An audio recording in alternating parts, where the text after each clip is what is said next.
My name, as I said, was Paul Hellyer. I'm a former Minister of National Defense for Canada.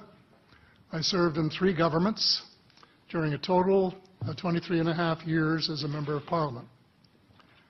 Although as Minister of National Defense, I had sighting reports of UFOs. I was too busy to be concerned about them at the time because I was trying to unify the Army, Navy, and Air Force into a single Canadian Defence Force. And that itself was a kind of battle to the finish. So this was not high on my agenda. But about 10 years ago, I started getting interested due to a young man from Ottawa sending me material on the subject. I told him I was too busy to read it, but he had confidence that someday I would. He sent me a copy of Colonel Corso's book, The Day After Roswell. It took me a while to get around to reading it, but I took it for my summer reading in 2005 and was really impressed with what was contained in it. And what I thought to myself is there are huge issues here, huge issues. And the American people and the people of the world have a right to know what's going on because they're part of it. It's not just an isolated thing. And so after confirming the contents of the book with a retired United States Air Force general, I accepted the invitation of Victor Vigiani, who's over here somewhere, and his cohort, Mike Bird, to speak to a symposium at the University of Toronto. And I said, UFOs are as real as the airplanes flying overhead. That gave me the dubious distinction of being the first person of cabinet rank in the G8 group of countries to say so unequivocally.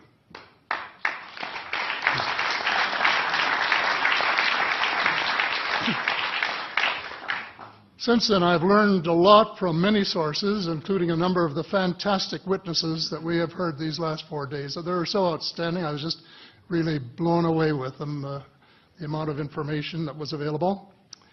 And I appreciate every single one of them. But because I'm not a ufologist, I'm a politician, there are only a few things that I want to add in that particular realm. First is that about in the 1960s sometime, it was a flotilla of UFOs headed south that crossed into NATO territory in Europe.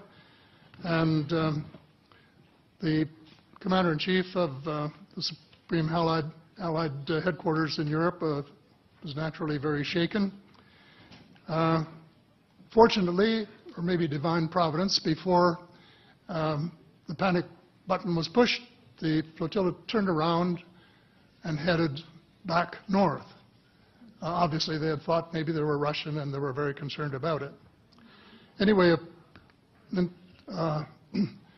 investigation was launched into this whole subject, and a document was prepared which concluded that at least 4 species had been visiting Earth for thousands of years. And this is my own view at this stage as well. So, except for that, there are just a couple of things that we've talked about that I'd like to refer to. And one was that we were referring to them as they until this morning when Linda Moulton Howe, I think she was the first one, actually named 3 different species. I have brought my latest book called Light at the End of the Tunnel, A Survival Plan for the Human Species, as an aide-memoire, and I name 5 different species here. I'm aware of more now. As a matter of fact, I saw a document just a few days ago that mentioned 20.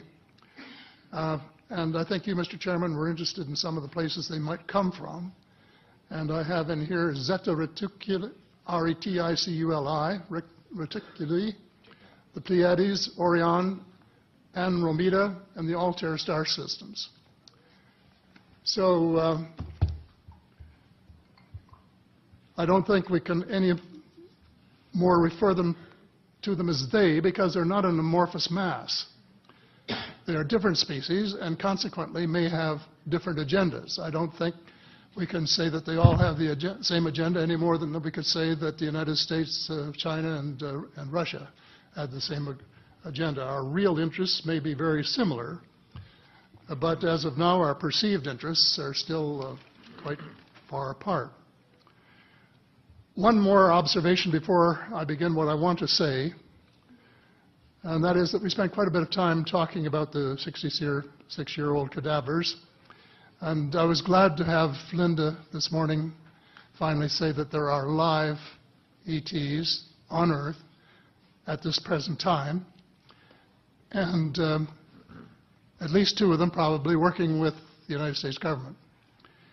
The other species that I learned about not too long ago was called the tall whites. And this is when Paula Harris broke the story just a few years ago. And through her good offices, I had the chance to talk for about 3 hours with former Airman Charles Hall and listen to this absolutely fascinating story of how he was working with, first of all, he was scared out of his skin, but after that, when he got to know them, how he was working with, and finally they became to trust each other and have a good working relationship with the tall whites at the gunnery range at Indian Springs in Nevada.